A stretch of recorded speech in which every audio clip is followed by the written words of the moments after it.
good Oh, afternoon, good morning, good afternoon, good evening, whatever time you may be watching this. I'm your host, Synquette, and this is another episode of Sis It's Just Not God's Best for You, Self Actualize and Shine podcast show.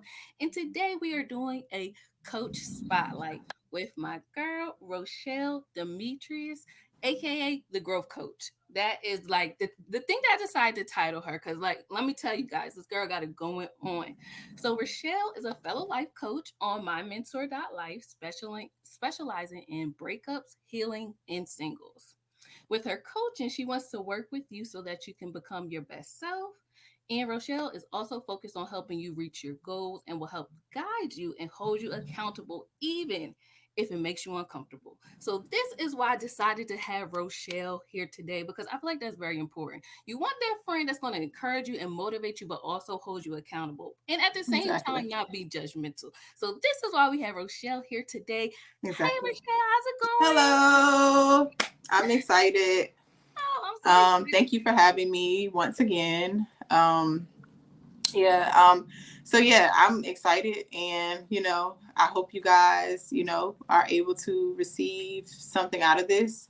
I told Cinquetta that I was very honored to be on here, just to be able to share some of my experiences, and hopefully, this will, reach you guys in a way that it'll help you, grow in some way. She called me the growth coach, that she just made up for me. That's not something I had an idea of, but I might just go ahead and run with it. But yeah, so thank you for having me. Of course.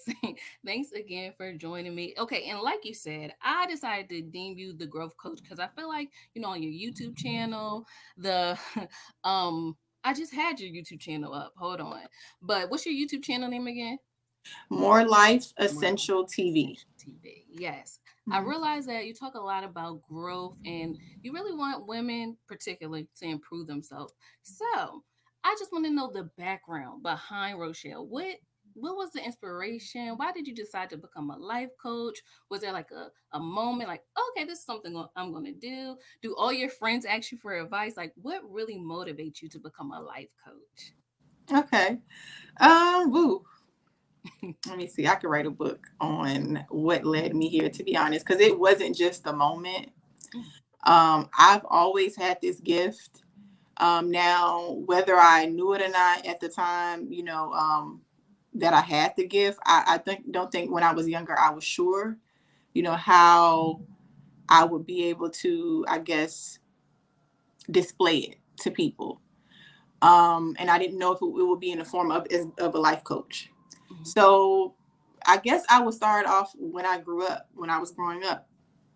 Um, I saw some dysfunction, and me being younger and being able to look at certain situations and just be curious as to why human beings respond to things the way they respond, um, why certain people may have certain issues, where they might stem from. That's always, the human mind in general has always been an interest to me.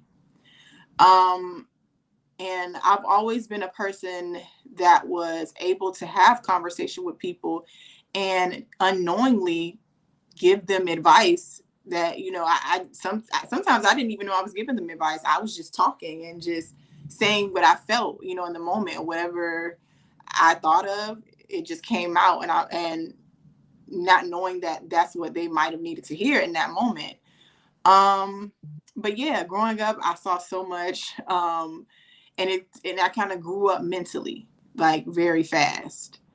And I was able to see through other people's experiences and learn through other people's experiences what I didn't want to go through in life. But hey, if I, was able to see it, then maybe I can help someone else before they're able to, go down that same path. So it was a lot of me observing people. I always observed people. And also, I've always been very self-aware of myself. Like, I pay, and sometimes it was, to a point where it could be kind of annoying, because it's like I don't want to be able to be so aware of the stuff that I'm doing that I can't just be in the moment sometimes, because Mhm. I that's me a lot. And I've kind of gotten better at it. But yeah, growing up, just seeing a whole bunch of things. I'll start off with giving you some of my history with my family. Um, my dad was on drugs. My mom, she was on drugs as well. My mom passed when I was younger at the age of 7 years old. And so I moved in with my grandmother. My dad was also living in the household as well, but he was kind of mentally disconnected due to his addiction. But he was there, he was present.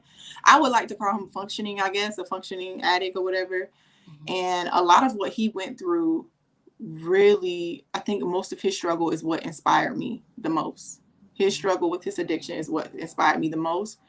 Now we had a weird relationship because what he went through, it kind of, he was disconnected a little bit in the, like, on the emotional side as a father. Mm-hmm. So I will say a lot of that added to some of my anxiety because I'm a person that lives with anxiety, and that's something that I also felt like helped me be a little bit more empathetic to others and understanding other people. Uh, and just growing up, seeing all of those things, seeing a lot of fights between my families, just so much dysfunction, things that a child I feel like shouldn't see, and shouldn't have to see. But because I saw it, I mean, obviously it was a reason for it because I'm able to be in spaces now where things don't shake me up as much. And I'm able to relate to it because I'm not so closed off from, just knowing that humans are humans and things are going to happen. Mm-hmm. So, even though it caused a detriment to me and, like, as far as trauma, I will say it still helped me with my purpose. Like, I always look at stuff from a different perspective, even if, at that moment I didn't understand it. Now I understand it. And then, so growing up, me saying that, I didn't know how God wanted me to display my gift. I also did music. So I was the child that went off somewhere writing. I always wrote in my notepad. I had a big old, like, I don't know how many journals I had, of me writing, because that's how I express myself. And I guess I would say from middle school up until the age of when I moved into Atlanta, because I'm originally from Virginia. Okay. So yeah, Big. Portsmouth, Virginia. Hello, if y'all here watching, what's up? So yeah, so I'm originally from Portsmouth, Virginia. I moved to Atlanta, Georgia when I was 21. So when I turned 21, I moved here and I wanted to pursue my music. And after, like, maybe like 3 or 4 years of living here, it didn't go like I wanted it to. I got some opportunities, but it wasn't.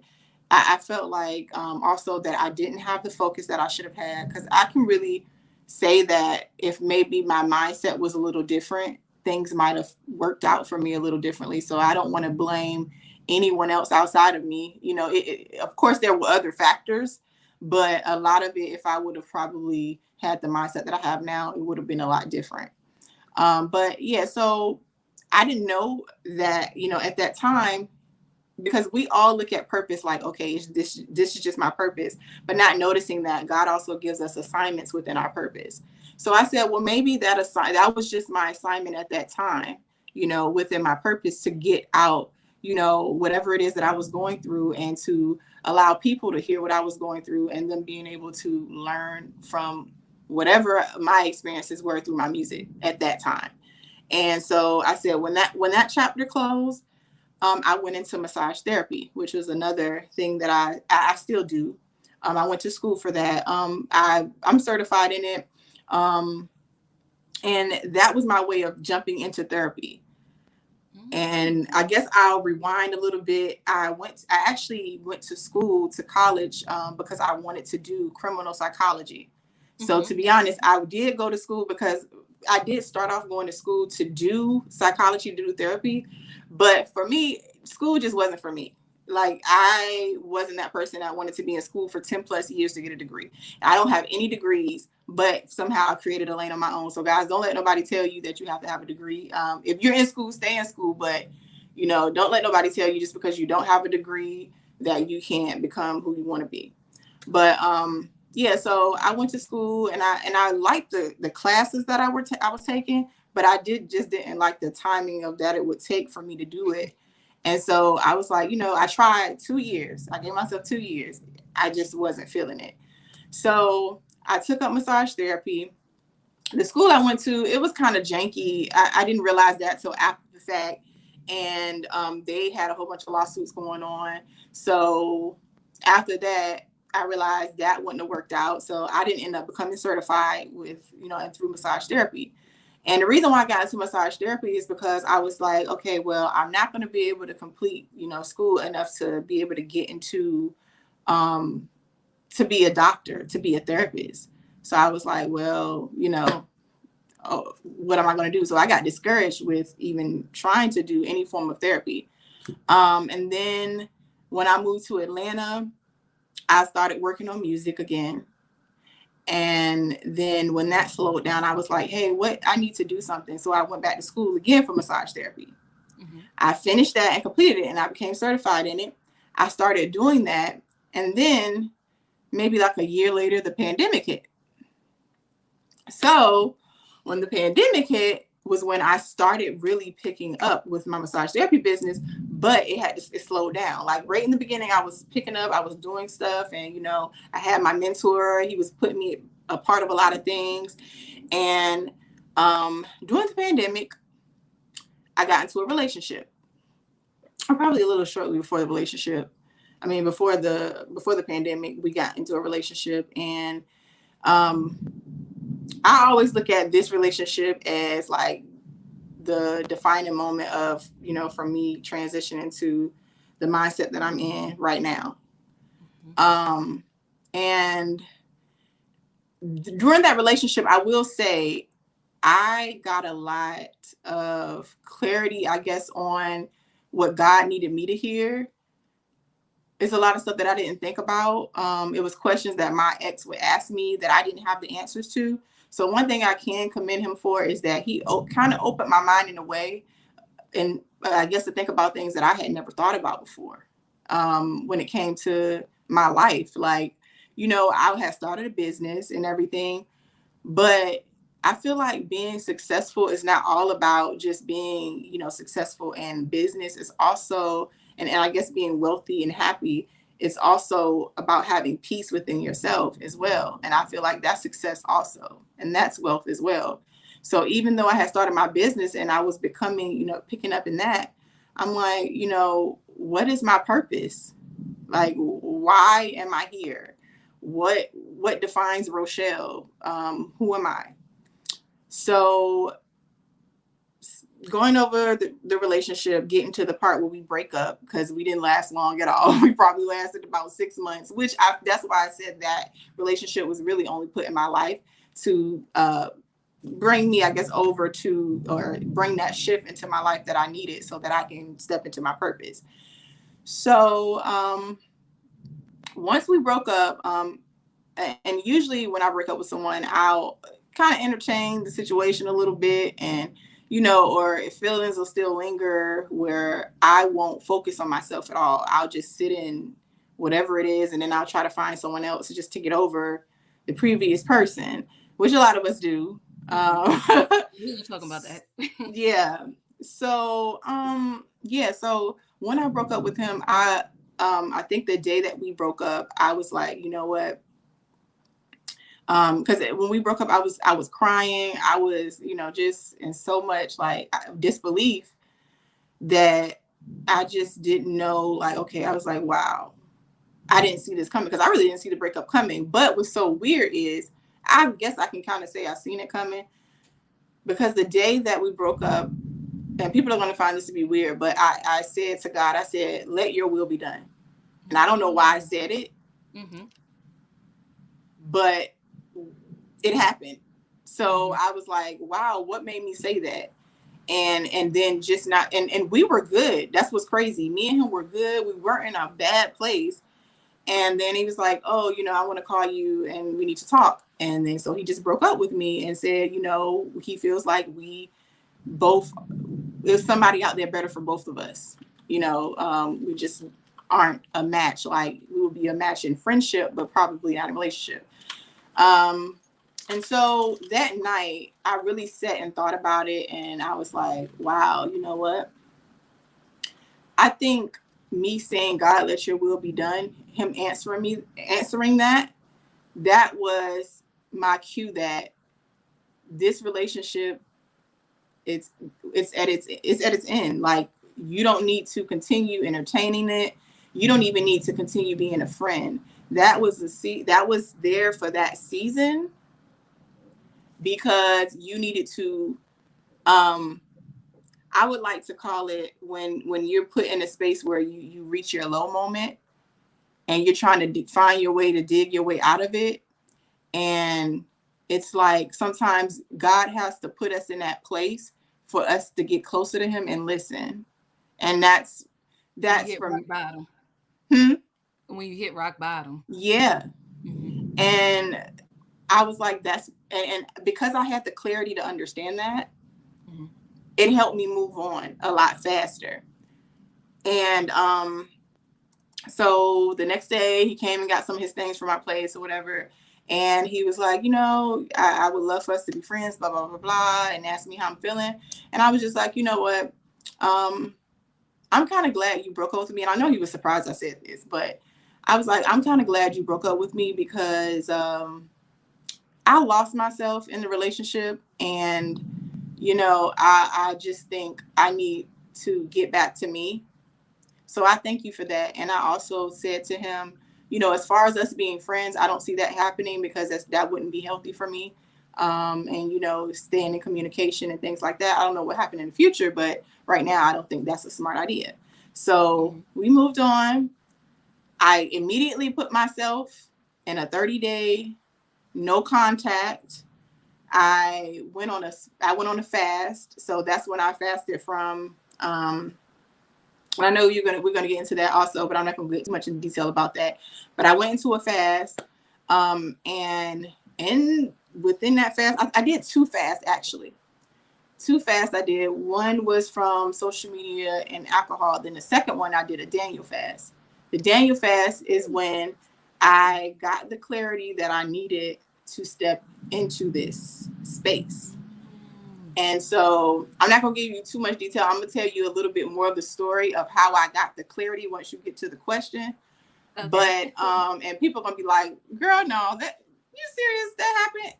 I'm telling you, when y'all pray to God and you ask him for something, you better be ready. And yeah, because he'll send it to test you to see if you're really ready.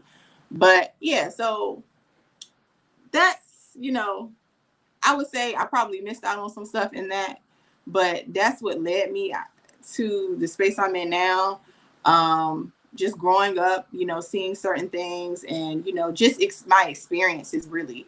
And knowing that in the beginning I had this gift and I wanted to do it, but God figured out a way to bring everything back full circle for me where I'm able to do it. And I don't have to, beat myself up and be discouraged because I can't finish 10 plus years of school to become a psychologist. So he was like, I feel like he was saying, this is your purpose. I figured out a way that you can go into your purpose and not feel like you can't do what you need to do. And this is your gift. So all in all, that's my story, guys. I might write a book for y'all because it's a lot of stuff that I can No, talk about. Rochelle, I you can go on definitely for should write a hours. book. You should write a book for us because we would love to hear it. And Mm-hmm. sometimes I just feel like it's the trauma, the experience, like you said, that we go through. That's more than school can ever give. You know what I mean? That's stuff you can't learn in school. And I really feel like, as Christians, as believers, I feel like our work is people. You know what I mean? So I don't really need a degree to help out my fellow man, to give advice, to be there to show support. You know what I mean? Like I Mm-hmm. kind of feel the same way. Although my route was a little different. I have like 2 degrees, but that's just because I didn't know what I wanted to do. So I felt like school was like safe. Mm. But it took Okay. all of us, kind of like you said, getting out the pen. I don't know what it was. I don't know what was going on in the atmosphere, but I feel 2020 like was really the year of vision. Like, it was the year mhm. of clarity and a year of vision. People don't think about that, but come on now, 2020. How is that even possible? We went through a pandemic and on in that year, and was able to sit down and, really have to sit down with yourself at some Yes. point.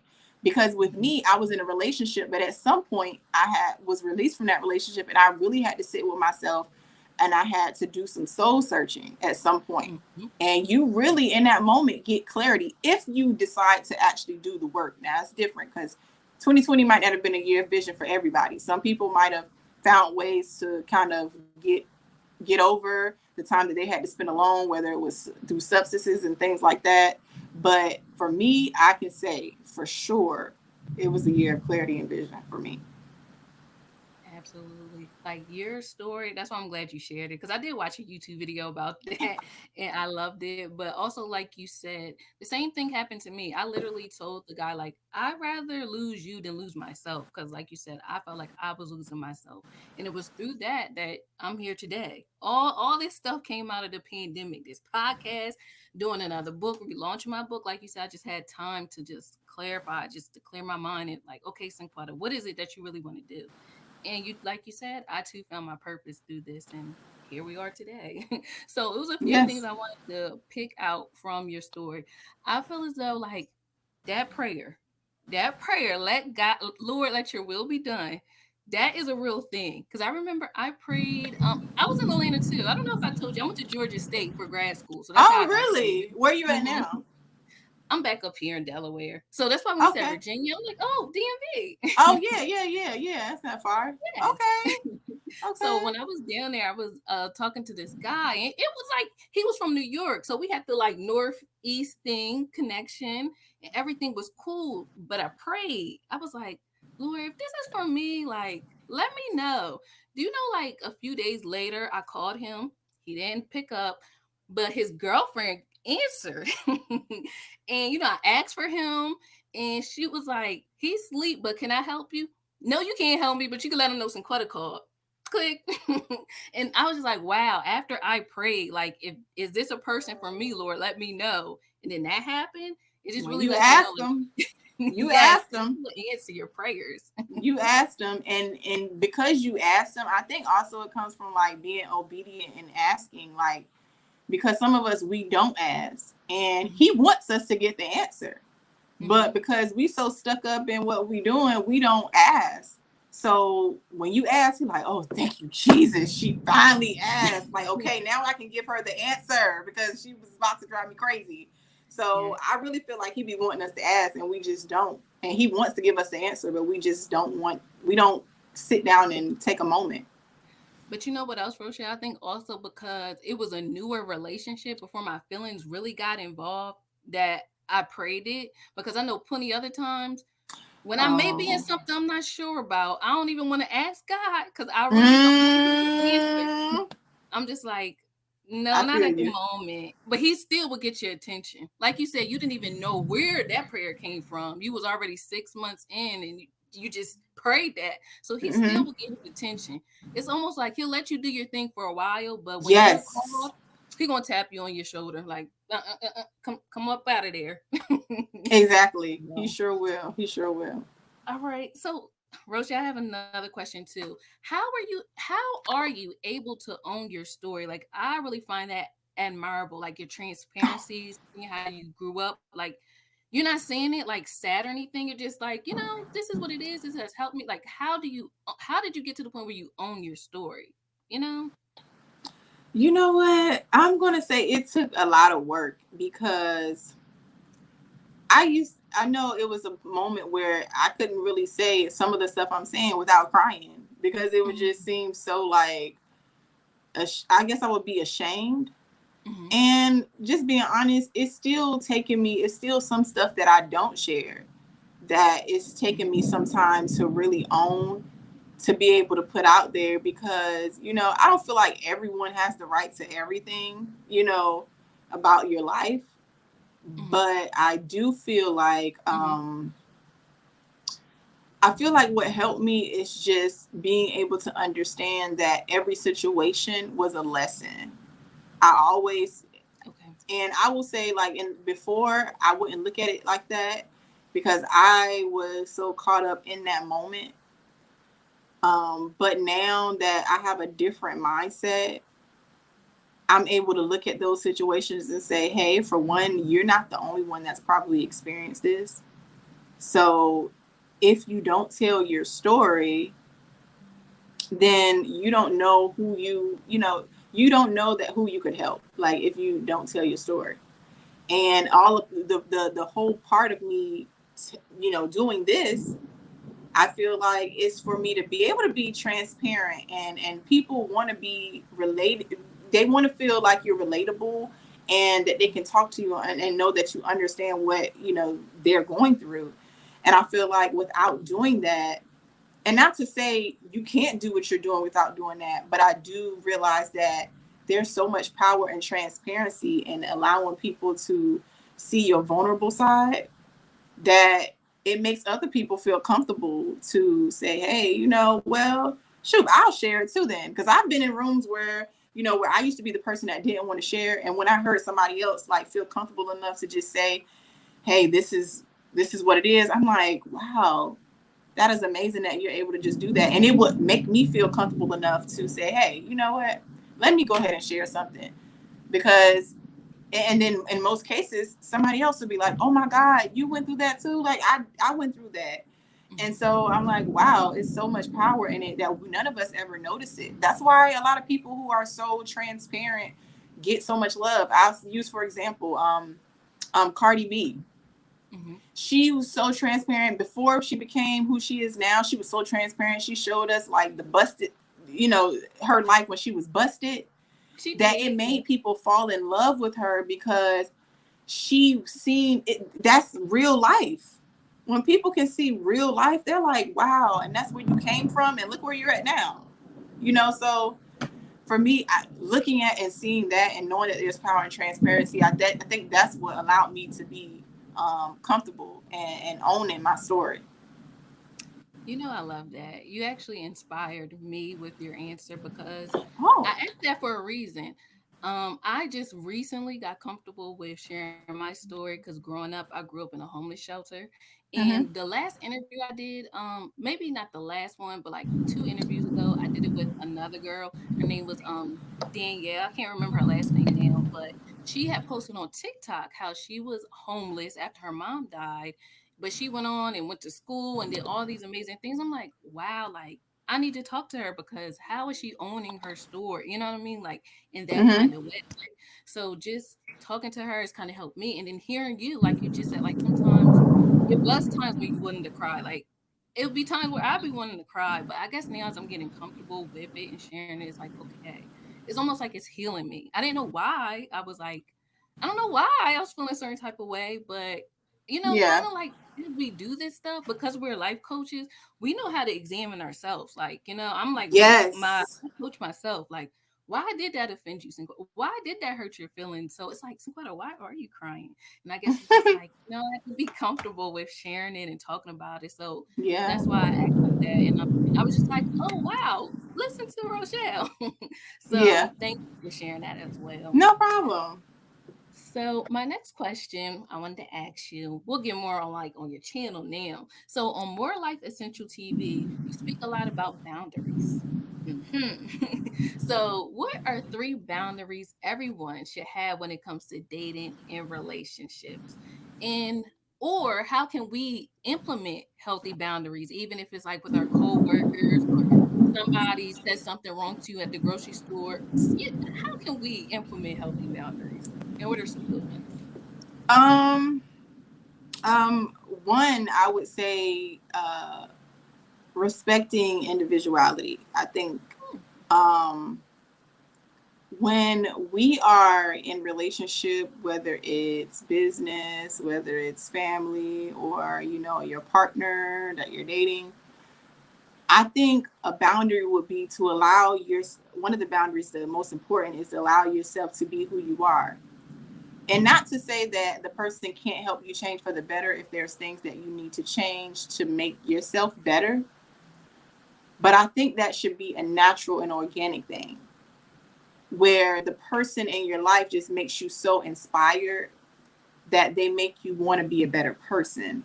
Not so much them forcing what they feel, what they think, or whatever their beliefs are on you. Now, if y'all in communication and they're telling you, hey, this, that, or the third, and they're not like barking it at you, like making you feel like, well, I have to be this way in order for this person to continue to be with me or love me. Like, you want someone who can respect your individuality in a way that they don't intrude on like your personal space, the things you like to do as a person, the things that make you happy. And so I think that is one of the boundaries I think that's very important. The other things I think was the major, I think I'll put all three of them in one category, would be mental, emotional, and physical, boundaries where there's no abuse in any of those categories. Because, you know, if I can't, trust myself to be, if I can't trust myself to be vulnerable with you, then how can we have a relationship? So I feel like sometimes people, want to physically abuse you or mentally and emotionally abuse you because they want control. And that, for me, that's one of the boundaries that I think that's the most important, because I don't want anyone coming in thinking that they're just going to be my master and control me, and they're not, or they don't have any kind of emotional. Oh God, this thunder is going crazy. But they don't have any kind of emotional intelligence enough to know, to read me and the type of person that I am, to know how to communicate with me the right way, to not be trying to argue with me and fuss with me because I don't know something, trying to make me feel inadequate because I don't know something, or putting their hands on me. That's a no-no. That's, I feel like all of that, any kind of abuse, whether it's physical, mental, emotionally, I feel like that's a boundary that should not be crossed. And so yeah, that's that on that. And Those were good. another boundary I would say would be your sexual expression. Okay. And the reason why I say that is because I think society has kind of normalized having to, I guess, how can I say this?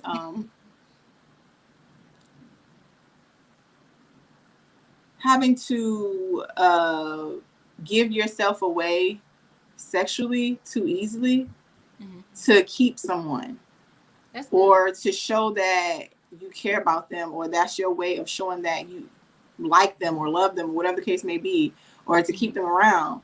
And I feel like that's a false narrative, because I mean, if we really think about it, I mean, you can have all the sex in the world with someone and they still will go and do what they want to do if they want to do it. Hmm. So I think a person should allow you the time to, if I don't feel like you should come into the situation already. The first thing you want to talk about is sex, and you're over sexualizing me. And I think, I won't say just men do it. I think women do it too, but I think more so men do it a lot with women. Like, with speaking on their body a lot, and how their body looks, but not really getting to know them first, and mentally first. And so I feel like we are just overly sexualized a lot.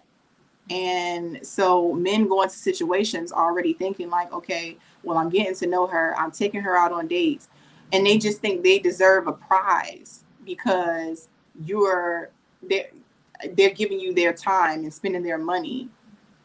And so, like I said, I don't want no one to like get all frazzled, because some men can get frazzled because they might have their egos bruised because of what I just said. But it is what it is. Um, some men are very, some can have toxic masculinity issues, and so I think with sexual expression, we should feel free to have sex when we want to. I don't feel like I should have to, have sex with you in order for you to feel like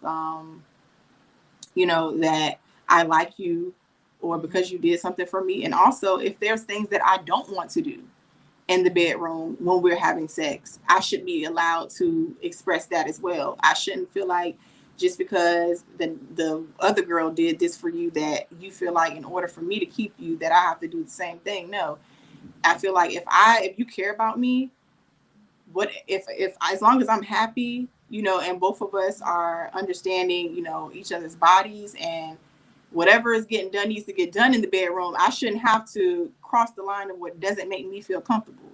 Mm-hmm. And if that's not okay with you, then don't try to force it on me. Go to someone else that you feel like you would be more comfortable with. But I think people like to force that on people, and it's like, just because society made you feel like this is what you're supposed to be doing, then that doesn't necessarily mean that I have to do it, because I have the freedom to do whatever I want with my own body, and I feel like I should do what I want with my own body, and you shouldn't be able to control that. So sexual expression, I think, is definitely one of the most important things, because I think those boundaries are crossed a lot, Mm-hmm. especially in the beginning and the talking stage, when people feel like you know it's like that's what they're fishing for some reason.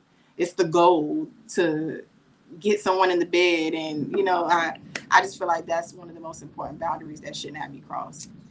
I like that you said that because I think that a lot of times men equate their manliness to how quick or how many girls they can get in the bedroom. Like for them, it is the goal, but they need to learn how to like separate the two. You know what I mean? Like it should not be all about that. And I do think that women struggle with it the most because I was just having this conversation.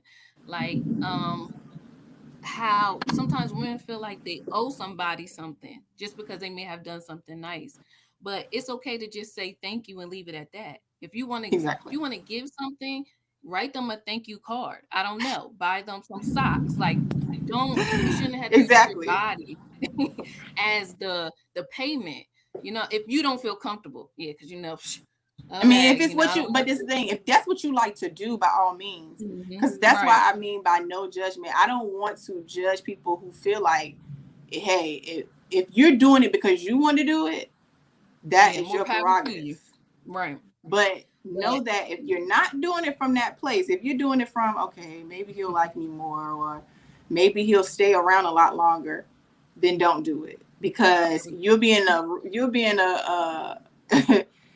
be in pain faster than you can, faster than you can blink, because you'll be having these expectations that because you did this, now he's going to do this, and it doesn't work out that way.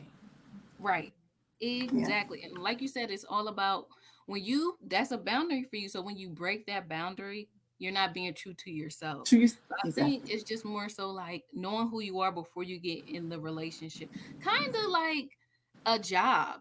Like if you mess up, if you break the code of conducts, the policies, we may like you, but I'm sorry you have to go. You know what I mean? That's why these boundaries are in And place. plays exactly. Because I may like you, but you violated. Yeah. So you have to go. Sorry. Yep. Yeah, right. Nothing personal, but Mm-hmm. yes. So Yeah. I'm glad you shared that. So okay, let's say someone breaks one of your boundaries. So after you break up with them, you let them go. Sometimes, like we talked about earlier, you may feel like you want to get back into a relationship to fill that void, to get over that person. You know what they say? Their saying goes, get over a person by getting underneath someone else or something like that. That's how the Mm-hmm. old Yeah. folks used to say it. Mm-hmm. But however, this may not be the best method, to heal yourself after a breakup. So you talk about on your More Life Essential TV YouTube channel about how to be intentionally single. So how Yes. can we as women or even men, because some men watch this on Instagram, how can we be intentionally single after a breakup? Um, I think being intentionally single is just exactly what it says. Single. Okay. And when you are single, that means you are one. And that means that you should focus on yourself. And Mm, so that's the whole goal. So when I say intentionally, I definitely mean that no, you're not out here sleeping with different people and entertaining people, because when you're single intentionally, your focus is yourself. Um, and I think everyone should have a moment in their life where they say, okay, this is the moment where I focus on myself. You can give yourself the longest, whatever the time limit is for you, you can give 6 months, a year, 2 years. Not to say just to deprive yourself until you find somebody, but be single intentionally so that at some point when you say you're ready to date again, you are, I wouldn't say, because everyone's not, I don't feel like no one can be 100% whole because we always have something that we have to work on. But you feel like you're in a space where, okay, I've healed from this, I've learned this, I've gained new knowledge, I've learned myself, I've dated myself. And I feel like all of those things matter because how are you going to go in a relationship and tell somebody else what you need, but you're not even able to articulate that self stuff to yourself? Mm-hmm. You have to know what you like for yourself so that you can go to the next person and set those standards and set those boundaries. And once you create that self-love, and because that's what single intentionally is being about, when you create that self-love, if you go into a relationship with somebody and you don't feel that same love that you have for yourself, you're able to sense it out before you get that far in. So you're like, okay, this ain't how I love on myself. And this is not how the people in my life that I love, my friends, my family love on me, how I need to be loved. And so I'm not feeling this. Now, not to say, when you meet someone, they're going to be perfect, because of course you have to work through things with people, but you have to understand, you know, what's not a deal breaker, I guess, what's not deal breakers for you. Mm-hmm. And that comes from being single intentionally. So if certain things aren't deal breakers for you, then hey, we can work through this. We can communicate through this. But like I said, with those boundaries that we just discussed, if you feel like someone has crossed over the boundaries of your sexual expression, and you feel like for you that's a deal breaker because you feel like that's not something you can get over, then you know for sure because you took that time out for yourself to know that, okay, yeah, this would is not going to work because it just doesn't make me feel comfortable. Go on about your business, So I feel like with being single intentionally, first, I think the one thing everyone should do is go on whatever spiritual journey you need to go on. For me, that's definitely one of the major things that's gotten me through and helped me heal some things about myself that I didn't even know. Because, when you're not single intentionally and you're still focused on other people, you're not paying attention to the stuff you haven't healed from because you're taking it to every situation that you go into. So because you're hopping from situation to situation, you haven't even sat down with yourself and got a minute to think like, okay, why do I keep having the same patterns? And a lot of people have the same patterns because of that, because they keep going from situation to situation. So I'll say spiritual journey, date yourself. That's how you can, that's one of the main things, date yourself.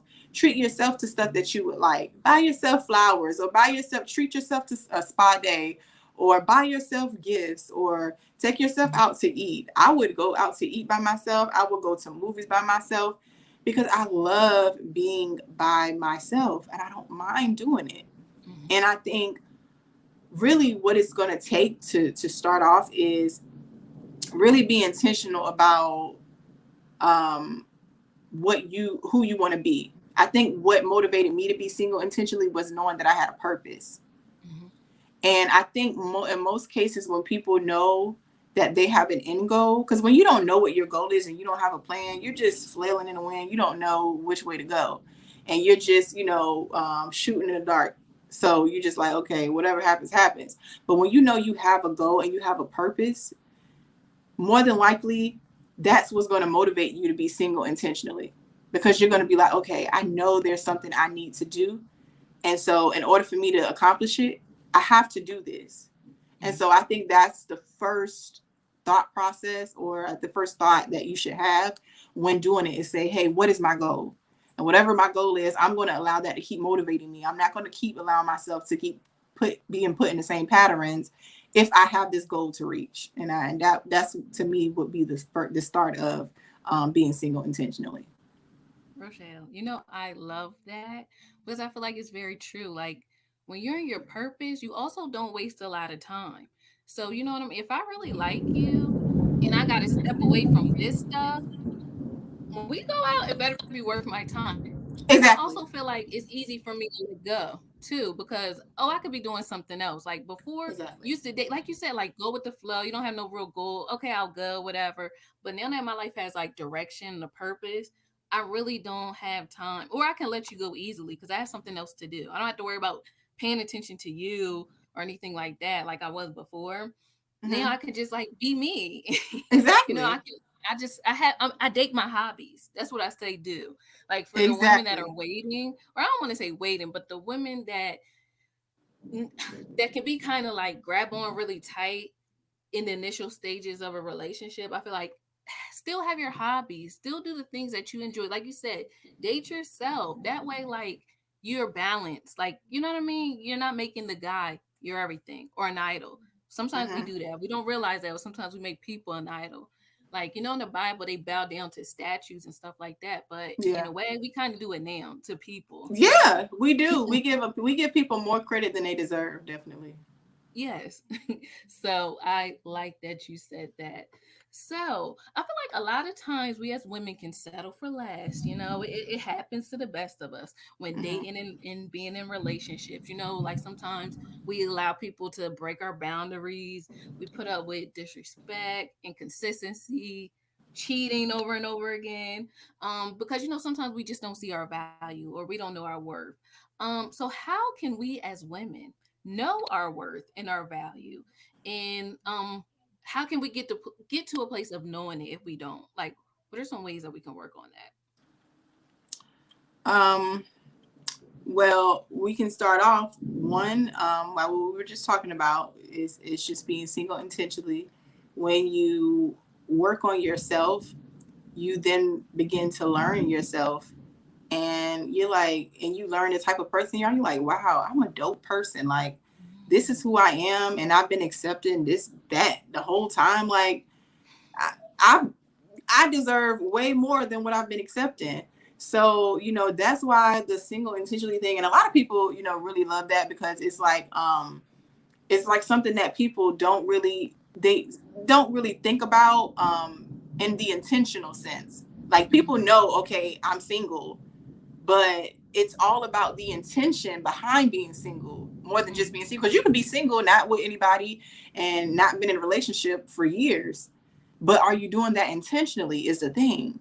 And yeah, that's where you learn what your worth is, because then you're learning yourself, and then you're able to say, hey, this is the type of person I am, and because I know this is the type of person I am, why would I settle for this when I can have what I need? mm, And so I think all of that, when speaking of just growing in a sense, is all about having the self-awareness and reflecting on yourself, and just understanding that it starts with you first, and you learning yourself. And once you learn yourself, that's where you get a lot of your answers. Most of the answers are within yourself. A lot mhm, of the answers, most of them, all of them, to be honest. yeah, Anything you need is usually within yourself. You're not going to get anything about yourself from anybody else. No one can tell you about you more than you. But mhm, sometimes people can if you don't sit down and learn yourself, because you're going to feel like people can mhm, when you ain't sat down with yourself and said, hey, because then people can come to you and tell you this is who you are, and you believe it because you mhm, haven't sat down with yourself and learned. So I really feel like when you sit down with yourself and really become self-aware and say, hey, I need to heal from this, I need to grow from this, I don't want to accept this anymore, that's when you start to learn what your self-worth is, because then you know who you are as a person and no one else can tell you. And so whatever you feel like you deserve, that's what you're going to get. mhm. So Rochelle, that was perfect. That was great, great advice. And I totally agree because I do feel like if you don't know yourself, I feel like I wrote this before. Like, it's almost like you're a blank sheet of paper and you're giving somebody else the pen to write on you. You know what I mean? And that's how come you just sometimes take it to heart when people say stuff. Because, like you said, you didn't take the time out to know yourself. So even if they say something that's off or wrong about you, just like, no, that's not me because I know who I am. But most of the right. time, we just let other people like label us. So I'm just so glad you touched on that. I Hmm. also wanted to follow up with you when you shared your story. When you said your ex came back and he was just like, we can still be friends. You said no, you rejected that. And like sometimes people would keep their ex in their back pocket. So I'm just going to ask you, how did you have the strength to move on for good? And how can we do that as well? Like just cut it off and not look back. Hmm. Um, I would say it could be something as simple as just, just knowing that, that's because that situation ended, that you should take that as a sign. But for Okay. everybody, it's not that easy, Hmm. because sometimes we can tend to work from a place of, I'll say, ego, and we don't want to lose in anything. So when we feel like something is drifting away, we kind of want to hold on tight to it. And sometimes not even realizing that, that's what the place we're working from is, just ego. And, to me, I feel like what gave me clarity that that situation was supposed to end was, I told you I said my prayer to God, like, and I looked back on that and I said, oh, that was my answer. Hmm. So that was my point of reference for the breakup. So I was able to just say, okay, well, going about my business. Hmm. But I will say, for people who, because I've been there where, I might not have entertained them. Like, we would not talk for like a month, and then they'll come back around and try to, see what I had going on. Um, I would say, like we were just saying, you have to find some type of goal. I think that's the number one thing. Find a goal for yourself and set it. Because once you do that, you won't make time, or go back to anything that's not going to help you, and not to say that someone can't come back into your life and it be different. For me, I will say I'm a firm believer, and I just don't like to revisit the past. That's just for me. But Hmm. I can't say that for everyone, because you don't never know. You might have needed that break to learn from something and to grow from something, and that other person might have needed to do the same, and you might come back and it might be cool.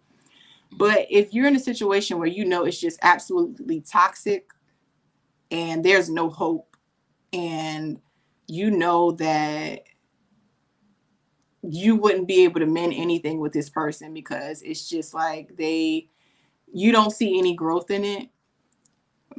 The only thing I can tell you is, usually it's just to think about more so about the cons than the pros. Okay, list the things that you feel like were negative in the relationship, and list the things that you feel like were positive. And in most cases, you're gonna you're gonna list the negative and see the negative and still want to, entertain it, because it's like, no, I don't. Because you know how they say, you ask God for something, we were just saying it, and he gives you the answer, and then you still don't want to listen. But Hmm. I really think, what is most important is just having people around you that are able to tell you what you need to hear when you need to hear it, when you can't tell yourself that, because a lot of people don't know how to, listen to themselves. We can tell ourselves a million times that something is not right for us, and sometimes other people can too. But I feel like when you have other people to kind of help motivate you and bring you back to the other side, it kind of helps a little easier to move on. um, but yeah, there's really no easy way with that, because there's so many different ways that you can kind of get over a situation. You just have to want to. Like, you have to have discipline. You definitely have to have some type of self control to understand that, that situation ended for a reason. And I just like to tell people straight like that. Like, you have to have that thought process. Don't look at it like a loss, because once you look at it like a loss, then you start working from a place of ego instead of thinking of it as a lesson. And maybe there's something in that situation that God just wanted to show you, and you might have needed to learn from that person. That person might have just been seasonal. So it all comes from mindset. it's hard to tell someone who's not in the mindset they need to be in to say, hey, leave that situation alone. And so that clarity of walking away from stuff definitely comes with growth. You have to work through that. That's not something that's easy. I'm not going to sit here and say I have the answer to that 100%, because you're working off of your emotions. We're working off human emotions in a day. So, you know, yeah, you can tell someone to leave someone alone, and I can give you all the tools, but you have to want to do it for yourself. And that's just what it is, self-discipline. That is good. You said a whole word, like so many like tips in that one answer. So that was good. So Thank I'm you. going to change gears a little bit. It's like kind of dating and relationship questions, but a little Okay. more personal. I kind of want to get your opinion. Okay. So, in your opinion, how important is it to date someone with the same spiritual beliefs slash faith as you? Because I feel like when you were sharing your story on YouTube, you kind of hit on that a little bit. So I just kind of, Mm-hmm. I know the answer, but for the people out there, what's your opinion on it? Okay, guys. I don't believe in dating someone who's out, that's not within your same beliefs. That's just my personal beliefs. Now, I'll say that's my answer for me. Mhm. And the reason why I say that is because you can, I would say it's very important when you start to think about your future and getting married and throwing Mhm. kids in the equation. Mhm. That's a part of your foundation. And to me, that matters. Mhm. I think confusion comes when you start throwing kids in the mix. And even before that, because it's like, okay, so what direction are we heading in? Because if I'm getting married to you and you're an atheist, but I'm a Christian, how would that work if I want to bring God into my ceremony? How would that Mhm. work? Or if I want to celebrate holidays and your religion doesn't believe in celebrating certain holidays, how would that work? Someone is going to have to eventually convert over. Mhm. Usually that's how it, to me now, I don't know if someone could tell me if I'm wrong. If I'm wrong, then, tell me, but I don't believe that, that can happen without someone converting. I can see I can see being friends with someone who believes in something different. I can have a family member, I can have even a business partner that believes in something different. Because in those situations it's just really all about character and who I'm dealing with it and within that character. And of course character matters as well with your relationship, but I think your religion is foundation, because how you run your household is going to be based off of some of those religious beliefs. Mhm. And so I would say I would use my story for example. Like when me and the guy would get into conversation, and maybe it was his mindset, because not to say he was totally like just, a butthole and he just wasn't trying to understand me. Mhm. But I think he was so caught up in what he believed in that what I believed in just didn't make sense to him. And Mhm. I don't want someone always trying to question me about what I believe in. I don't mind you asking me, like, okay, about certain things to get a better understanding. But then when I start to feel like I'm feeling like, kind of like stupid for believing in what I'm believing in, then at that point it's like, No, okay, time to disengage. this doesn't feel right. I feel like uncomfortable. And I Mhm. don't like to feel uncomfortable. Now, I will say this, what probably helped him in his arguments a lot was because I wasn't as close to God as I should have been. So he could have said anything and I would have felt silly, because he was one of those people who studied all different types of religions, and so he Mhm. had came to the conclusion that just spirituality was his thing. He know there's a higher being, but he didn't believe in Christianity, and he had grew up with parents that were Christians and were pastors. So I believed him seeing certain dysfunctions within that. He felt like maybe this is my take, not to say this is really what he believed, but when you see dysfunction in something and you don't see situations where I would say you don't feel like you see hope in a situation, it will make you kind of like, it'll run you away from it. Like, okay, yeah, I don't, this doesn't look too good. Like, my parents are pastors and this is happening and they're supposed to Mhm. believe in God, but why is this happening? And why, Right. you know, and so I can understand why one would feel that way, but I think that's a lot of the reason why he kind of didn't believe in Christianity is because of what he experienced growing up. Right. And I think he felt like the black sheep of the family. It was a lot of things that went into that. But yeah, so just personally, I from my own personal experience, I just feel like it wouldn't work unless the other person converted, because I just feel like when it comes to thinking about your future and running a household and raising kids and just your life experiences together, like how will that work when trying to, you know, spend holidays with your family? Like, okay, you're going to be at home while me and the kids are spending holidays with, you know, my parents or, you know, the other side of my family. Like, it's just, I don't know, it's just certain things that just didn't sit right with me when I was in that relationship. Like, he didn't believe in, you know, celebrating holidays at all. He's Hmm. like, well, that just wasn't his thing. And for me, I'm not huge on holidays, but I You still still feel like I want to really be a want part to, of it, you yeah, know, because that's just what yeah. I grew up doing. And I want my Hmm. kids to experience it. I don't want my kids to be in school and they can't celebrate something and they feel like disconnected from the group of kids that they're around because their dad don't believe in it, so he can't bring a gift or celebrate and help their class celebrate. I think about all of that stuff. Like, people Right. don't really think about that, but I think these are also questions that need to be asked in the beginning of relationships. People don't ask about this stuff, and I didn't ask, so I was an idiot. So I was an idiot because I wasn't in that mindset where I asked the right questions too. Hmm. So I don't really blame him. Really, I blame myself a little bit for not asking the right questions and not knowing that I wasn't asking the right questions, because I didn't notice how surface I was in my Hmm. conversations. You know, I thought I was having the conversations I needed to have, but I wasn't. And so if I would have, and even though I knew that he actually, when I think about it, maybe we talked about it later on down the line, but I didn't take it serious because I didn't know what I wanted for myself. I was like, oh yeah, that'd be cool. You know, I don't mind you being this and I'm that. I think we can figure it out. No, that was stupid. Like, no, how's that even going to work? That didn't even make sense to me. So, if anybody's had that work out for them, you know, more power to you. But, you know, for me, I just don't believe in that working. Rochelle.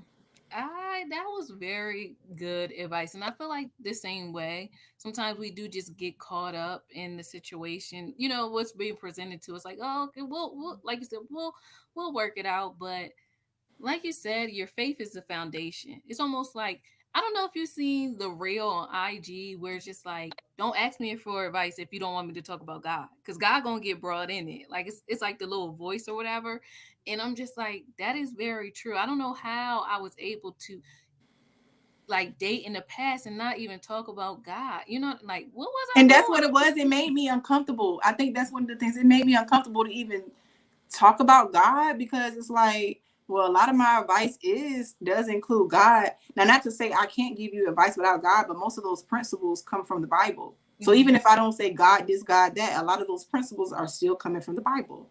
Right. So, you know, It's really um, real. It's really real. I remember yeah. a situation where I was talking to this guy, and his friend was like in school to be a minister or something like that. And we were able to go back and forth and talk about our faith. Like, oh, you watch him on YouTube? I watch this person. And like just talk about our favorite scriptures and stuff. And I'm like, I laughed, and I was like, something good happened to me today. What was it? And it was because I was able to talk about my faith to another believer. And I never did that with the person I was dating. Mm-hmm. It's just like, Exactly. oh It my feels gosh. good because you can Yeah, be it vulnerable. do. Yeah, Yeah. you can be vulnerable with the if it makes you feel like you can share what you need to share and not feel ashamed of it. Like, you don't want to feel Right. ashamed for believing in what you believe in. Like, that just makes you Hmm. feel so uncomfortable. And not to say, and I was okay with whatever he believed in. I don't care, because I believe, you know, being a Christian, I feel like if you're going to be close and like God, close to however he is, you're going to be able to, be in the presence of whoever, regardless of Mm-hmm. what it is, because, God is about love. He is not about hate. So I just believe that. And I think that's where I was coming from with it. But I didn't understand that, you can do that, but just not in a sense of becoming a union. He can be a friend Yeah. Mm-hmm. or whatever else he want to be, but he can't be in a union with you, because that is not going to elevate you to where I need you to be. If you're going to Mm-hmm. be, a follower of me, then how can you grow to where I need you to be if you have someone who's not motivating you in my word?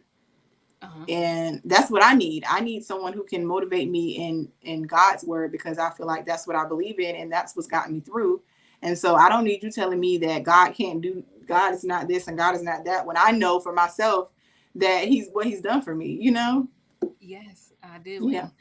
And like you said, when you become one, because even scripture say the two shall become one. So, and as women, we're the ones that submit. So it's almost like if I submit to you and you don't, if God is not ahead of you, then who is? Who is Exactly. guiding you? Where are you getting your information I gotta from? You know what trust I you to mean? lead. And if you're Right, not like leading from what I believe in, then how can I trust you? yeah.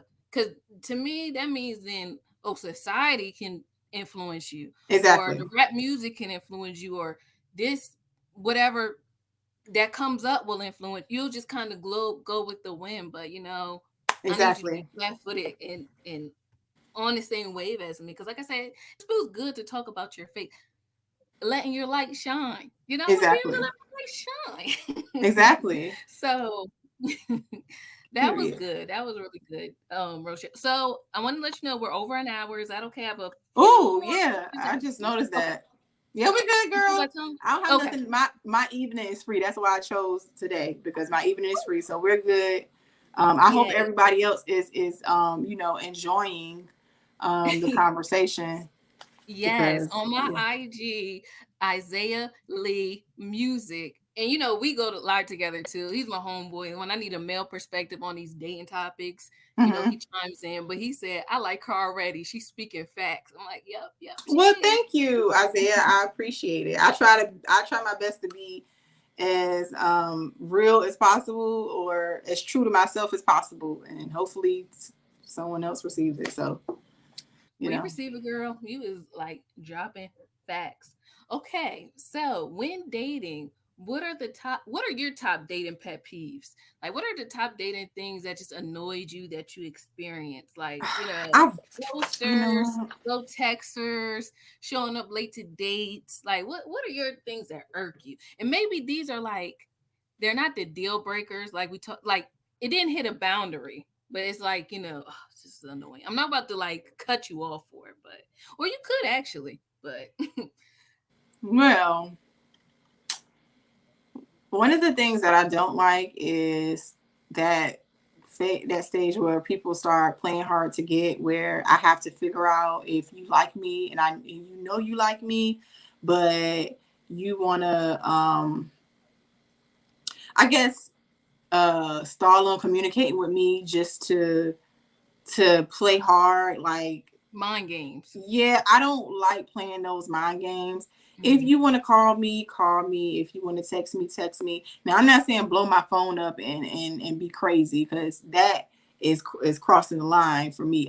To me, that turns me off. I don't. I like when people Oh, communicate that's with a me, good but one. yeah, I don't like when people are too overly, like, I don't know. I kind of like a balance. Right. Like, we're communicating when we're communicating, but when we're busy, we're busy. Hmm. And even if I text you like early in the day and you might be busy and I don't hear from you until, later on in the day, that's cool. Especially when you're first getting to know someone, because we're not in a relationship. So it's not like, I'm really in a space that where I can't keep tabs on you like that. Like, I feel like you're not obligated to do anything, because we're not together. But I do feel like I am owed the courtesy of some sort of communication. Hmm. Like, I shouldn't talk to you on Sunday and then I don't hear from you again till the weekend. Hmm. Like, no, like, we have to get to know each other. Like, I don't like people who always are always texting. all the time. We have to have a phone conversation. I don't like the what you doing people. Mm-hmm. I'll give you an example. I had this one guy. He used to always ask me on dates.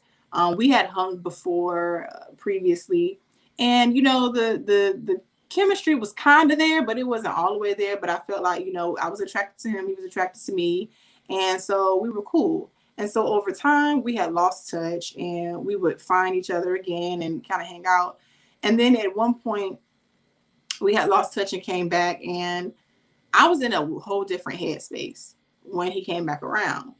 And so he would always ask me on dates, and he'll be like, "So what's your schedule?" And I'm like, I tell him my schedule. I say I'm free more so on the weekend, so schedule something on the weekend. Let me know ahead of time. Um, so then he'll come back around, and then he'll ask me the day of Mm-hmm. to do something, and I'm like, I'm busy. And this is to me, and this is what he did. He kind of what we call gaslighting. Mm-hmm. I go back and like well, now I go back, but he comes back and asks me again, you know, dang, when we gonna hang out, blah, blah, blah, blah. And I'm like, I told you my schedule. He's like, well, I invited you out before and you declined. And I said, well, I declined because you asked me on the same day. And I asked you before to tell me previously, before prior to that day, so I can make sure, I set aside the time. And then we started getting to a conversation, and I was like, why am I having this conversation with you? Like, you're a grown man. Get to And know I'm better. I'm Mm-hmm. to a place where if I know you understand, Mm-hmm. and at this point now you gaslighting me because now you're trying to say, oh, well, I invited you, and I know you invited me, but you know that you asked me at the last minute after I told you not to do that. So now I feel like you're playing with my intelligence, and that's one thing I do not like when people do. So at that moment, I told him, I said, you know what? We've had this discussion many a times before, and I've let you know my schedule, and I don't feel like I need to keep explaining myself to you because you're not owed that. And let's just be honest. I'm not the one for you, and you are not the one for me. So let's just stop this conversation. And I blocked him, Mm-hmm. and that was that. Mm-hmm. Because I'm like, why do you keep asking me what am I doing? What's my schedule? I told you what my schedule was. I told you, and I literally clearly explained to you what to do after I gave you my schedule, and you're still asking me the same question. So that right there for me is the hugest pet peeve. Don't Mm-hmm. keep asking me what I'm doing. Um, I just feel like someone a guy who just doesn't have a plan. Yeah. That's And a it's pet peeve of mine. You have to have a plan, and you have to know how to communicate. You have to be able to talk on the phone. I don't want to keep on, having conversations through text because I don't understand. Like, I want to be able to actually get to know you. mm-hmm. And the last pet peeve of mine is, we were talking about this sexual expression. When guys are just overly like sexualizing stuff and always hitting on you in a way where it like, starts to make you feel uncomfortable. And it's like, dang, now I can't even kick it with you like that because if I try to, I feel like you're going to try to try me. And I don't Mm-hmm. feel comfortable in a space with a guy who I feel like is just, that's what I feel like is on their mind 24/7. That's their goal, is to see if they can sleep with me. Mm-hmm. And that right there, that's one of my biggest, hugest pet peeves. I've literally cussed men out. Now I'm in a different space, so I try to be a little bit better with my wording, but I've literally cussed men out because they've tried me. And and that's one of the reasons I think I started, when I went on dates, I started driving myself places, because they'll try to keep you trapped, and that makes me feel uncomfortable. So when men are like, oh, you want to go out on a date, and I'm like, yeah, cool, but I'll meet you there, and they were like, Right. you don't want to pick you up? No. Mm-hmm. Because then when you're in their personal space, it's like Mm-hmm. they feel like they can, They I have don't your even like going to leverage. people's houses. Mm-hmm. Yeah. Going, if we going out, we going on a date, I don't need to come to your house. What I'm going to your house for? I don't know you like that. Exactly. You could be a serial killer. Mm-hmm. So all of that, yeah, girl, all of that, all of my pet peeves. It's probably a lot more, but Those are good. Those are the top ones. So those were good that you hit on. And mm-hmm, hopefully, other one be like, okay, yeah, I don't like that either, and start checking people. mm-hmm, So as a coach, um, what do you think is like the biggest flaw or toxic mindset that we as women have when it comes to dating and relationships? You know, because I'm an equal opportunist. Like, I feel like women, we should talk to women. Like, you know, hold ourselves accountable.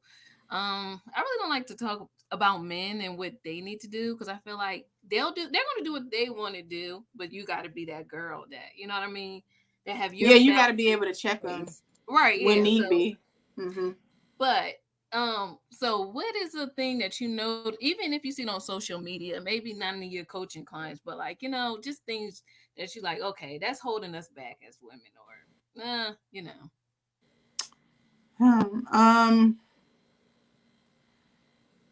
I guess I'll revisit the,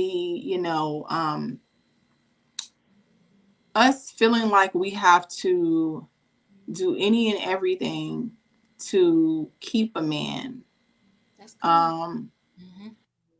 I feel like we go into situations because women, us as women, we are um, naturally we're like nurturers, and we just want to be loved. And if something feels good to us, we want it to be good. We, in our minds, we think like, okay, this is a nice guy, and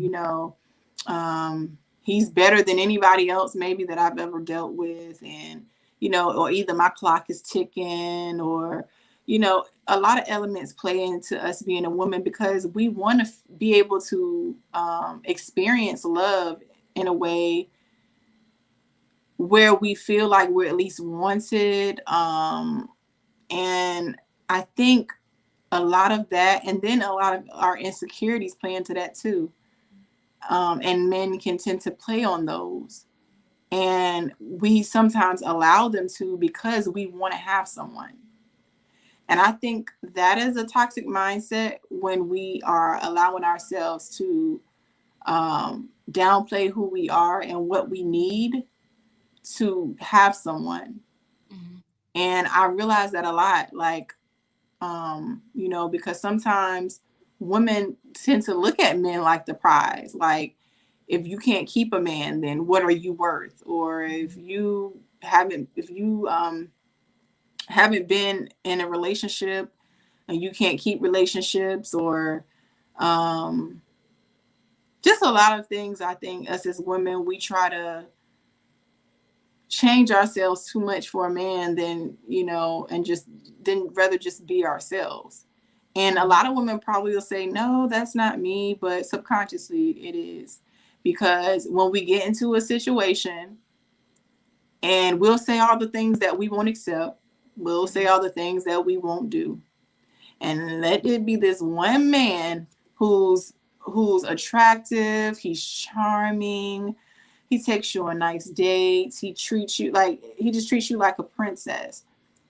And the moment that he does something that you don't like, you'll kind of you'll kind of let it slide, or you might check him a little bit, but you won't stand firm in it, because you don't want to run him away Mm-hmm. and make him feel like you're nagging, or it's just a lot of stuff that we do that we don't notice, in situations where we say we won't do it, or we won't allow it. And we do allow it once we allow someone in our space that we really like. If we like them, oh, all bets are off. We just, you know, and I won't say all women, but I will say I've noticed that with most women, like, they'll set standards for themselves and totally forget about it when they end up in a situation. And, and that goes back to what we were talking about, being single intentionally. Like, when you really stand firm in that, and let that marinate in your bone marrow to a point where it's like it's in you. Mm-hmm. No matter who come into your life, he can be the sweetest, the nicest, the most attractive, the richest, whatever type of man, the with the best character. No matter who he is, you're going to still be able to check him to make sure that he's not overstepping any boundaries, and he's within the standards that you've set for anybody that comes into your life. And I think that's the mindset a lot of women need to get out of, is stop allowing yourself to, change and be something that you're not for a man, because, a man is going to do what he wants to do. So at the end of the day, really, you can be the most perfect woman. You can cook, you can clean, you can run his bath water, you can do all the things that you feel like a woman is supposed to do for a man. But I feel like we need to step out of that feeling like we have to do stuff for someone in order to receive love. And I think Mm-hmm. once we step out of that mindset and understanding that a person that loves you is going to love you because of who you are and not because of what you do for them, Mm-hmm. then that's when we will definitely grow from that place of feeling like we have to, downplay who we are just to have somebody. Mm-hmm. I totally agree. Like I feel like we're not circus animals. I shouldn't have to perform, jump on one leg, recite Exactly. alphabet backwards to prove anything to you. Either you like me or you don't. Because I feel like men, they stand in who they are. You know what I mean? They rarely jump Exactly. backwards. But it's women. I feel like maybe because I don't know if it was Disney or society, they do kind of make you feel like your identity as a woman is tied to if you got a man, how long you kept him, is he, you know what I mean? Like it's like that is the end all be all instead of like, Exactly. okay, what about what does she have going on? What her own self, but it's more so no, it got to be about a man, and it's just too much. Exactly. And I feel like based off of what you were saying, I just feel like we rather lose ourselves than lose the man. You know what I mean? Mm-hmm. We'll be quiet, put up with stuff. Mm-hmm. We don't want to lose him, but at that expense, we lose ourselves. So that goes into my next question. Like, why do you feel that like some women lose themselves? Or I said we, so I put myself in there too. Why do we feel as women sometimes? Why do we lose ourselves in relationships as women? Just not. I feel like just not knowing your worth and knowing yourself. When you know yourself, and you have like your own individuality, Mm-hmm. you aren't so caught up in doing what the other person wants to do and not liking it, but you're doing it because you want to make them see that uh, you're interested. So you think you showing your interest in the same thing that they like will make them like you or love you even more. And that's just really not the way things work. Like however they feel about you, they're going to feel about you, Mm-hmm. and that's just what it is. And I think that's the mindset that people don't understand. Like someone's going to feel the way about you because the way that they feel about you, regardless whether you are whether you are a very aggressive person. If they don't care about that and they like you as a person, they're gonna stick with your butt because they must just feel some sort of connection. Mm-hmm. And I think we lose ourselves so much because we don't have individuality. We don't separate ourselves from the relationship. We get into the relationship and get so caught up in the relationship, we forget we have friends and family that we need to spend time with. Right. We forget that we have hobbies of our own that we Mm-hmm. like to do before we got into that relationship. Mm-hmm. And so I think that's a lot of the reasons why we lose ourselves, because we disconnect ourselves from the very thing that makes us us. We disconnect ourselves from that when we get into a relationship instead of thinking like, hey, we're both still individuals, even though we're in this relationship together. So I just need to keep my own individuality so that I can make sure that I'm not losing myself. And that's Wow. that. That was a very, very good question. I mean, good answer to that. Keep your individuality, ladies, and men, if you're watching this as well. So, this is going to go back to your story, like this question here. So, most of us have a hard time giving up things that we enjoy, the things that we like. If we're on a diet, we hate giving up the donuts. If we're trying to get healthier. We don't like going to the gym. We just hate giving up stuff like that we usually like. Oh, did we lose? Oh, I think we lost Rochelle. Oh man, let's see if she joins again. I'll give her a second.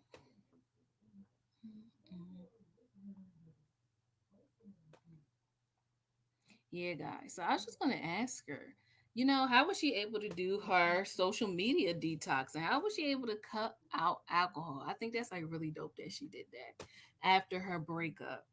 So we're gonna get her, see if she can get back on. Well, she did tell me she was having like she may get cut out because she's in Atlanta, y'all, and they having like thunderstorms. So up here is like nice and sunny, so we're good. But I'm gonna see if she comes back on. Mm-mm-mm. Let me flip this. Oops, did I do this right? No, did it wrong. Hey guys, so are y'all enjoying this interview I'm having with Rochelle? Like, she is really dropping like a lot of good gems. Oh my gosh, she said a lot of good things. I really like what she said about boundaries, being intentionally single. Is it ego or is it love? Like, do you, after a breakup, is it that you feel like um you just feel like you lost out? That was really good. Very, very insightful to me. Let me try emailing her. Oh, here she is. I don't know what happened. I'm sorry. It's okay. I was just talking to the people. I was like, y'all, she said so many good tips. Like I'm over here taking notes. I was like, I like what she said about um boundaries and being intentionally single. And is it ego? When you feel like you just broke up with somebody. So ain't she giving us good tips, ain't she, y'all? So let Oh me well, thank you. I hope I ain't talking too much because I can talk when I it's when I'm in. I guess because I'm so passionate about it. So when I'm mm-hmm. getting to my Your bag, I zone. just Uh-huh. kind of. But We appreciate it. And I'm I feel back. like, oh, we're glad to have you back. But yeah, no, this is good. I feel like I might have to like have another show around like dating and faith because I feel like when you touched on that, like, oh yeah, we can go on. We can like look at this in many different ways. Yeah, it's so many different perspectives to everything. That's why I Mhm. get so excited when I talk about certain things. I'm like, it's so many different perspectives, and that's why where my thought process of not judging comes from, Mhm. because there's so many different perspectives that who's to say who's right and who's wrong and what they're doing, because it's really all about the individual and what they are willing to do, what they're willing to accept, what their thought process is, what mindset are they in at the time. So, I love to always think of everything from a different perspective. That's what I'm all about. Yeah. Exactly. Even with ourselves, you're like, okay, am I looking at this the wrong way? Like, we just be checking ourselves. I feel like that's what makes us like self-aware. And Mm-hmm. I just appreciate that. So yes, I would just this I just wanted to go back and ask you, like it's very hard giving up stuff, but you gave up social media and alcohol, Mm-hmm. when after your breakup, your recent breakup. And I was just like, okay, how did you know it was time to detox these things out? And like what was symbolic about these? Like why alcohol and social media? Why not going out to eat and something. You know what I mean? Why these two specific things? You can tell us a Because little they bit more were, about the dating phase. I, I guess I would say social media was kind of like a thing for me where I would just be scrolling and scrolling and scrolling, and I would see my screen time, and it was ridiculous. Like, I'm like, why am I on here so much? And it was distracting me from things that I could have been doing with myself, not even just, with my business, but just focusing in on myself and the things I was thinking about and the things that I needed to work on within myself. I'm like, I'm so busy scrolling my timeline and not focusing on myself that I'm not going to have a chance to get done what I need to get done because I'm so busy looking at other people's lives. And Hmm. so that for me was the one thing I had to disconnect from so that I could focus. Because if I didn't disconnect, it would have definitely not allowed me to, one, like when I was going through my breakup, I think disconnecting from social media definitely helped me, because usually, when we get on social media sometimes and we're going through a breakup, the first thing we want to do is just share all our feelings, share our emotions.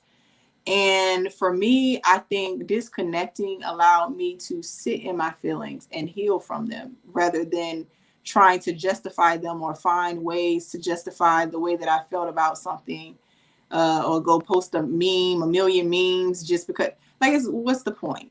So I had to disconnect to reconnect with myself. And I would say with alcohol, well, I think I was gradually trying to get to that place where I had, fast from alcohol because, for one, I will say back in 2017, I got a DUI. So I was slowly like slowing down my drinking. And I had got to a point where, because I'm going to say for me to be the size that I am, I could drink people under the table. So it had gotten to a point where I was Really? just like, you know, once I feel like when I stopped drinking alcohol, I got a little bit more clear. I got a lot more Mm, clear because I wasn't using something I feel like to suppress things that I needed to be thinking about. Because once we're going through something or we're having a long day, we're like, oh, I might need some wine, or I need a shot, or I need a drink, I need this. And it's like, no, you need to Winding sit in what you Wednesday. Hmm. exactly. Which I think I'm actually gonna have some wine when I get off this interview. I ain't gonna even lie to y'all right now, but I am. Hmm. Because I had a long day. But yeah, I felt like those things were things that I feel like a lot of people are, I guess, those are distractions for a lot of people, I feel like. And a lot of people aren't going to be real with themselves and say it is, because it's become the norm and a part of people's everyday life, especially at this age when it comes to like alcohol and drinking and social events. People are always out drinking, and people don't know how to actually be themselves because they've drink or use whatever substance they've had to use to kind of suppress whatever it is they're going through, and also to be able to socialize and have fun. And people don't, when I went out, I think I went 30 days, and I literally put myself in temptation. I would go to spaces where there was liquor there in front of me. I even because I also smoke hookah, so I had to pretty much let that go too, because I know if I smoked the hookah, I would want the drink. Hmm. So I completely stopped. I didn't do any of it. So I would go out with my friends, and um, I would just not drink anything. People would be trying to pass me drinks, and I'm like, oh, I'm good, I'm good. And that right there showed me, for me, that showed me that I had the strength and the self control and the discipline.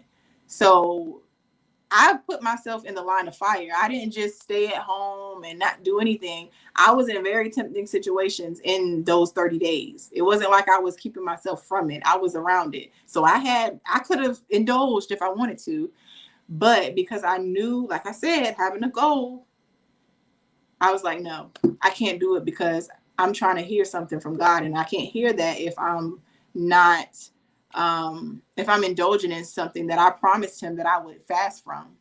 Hmm. And yeah, so it was not going to say it was easy, because it was hard.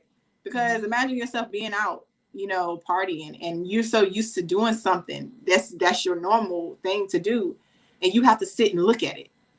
You can't touch it, you just have to look at it. That's just like with any kind of I would say addiction.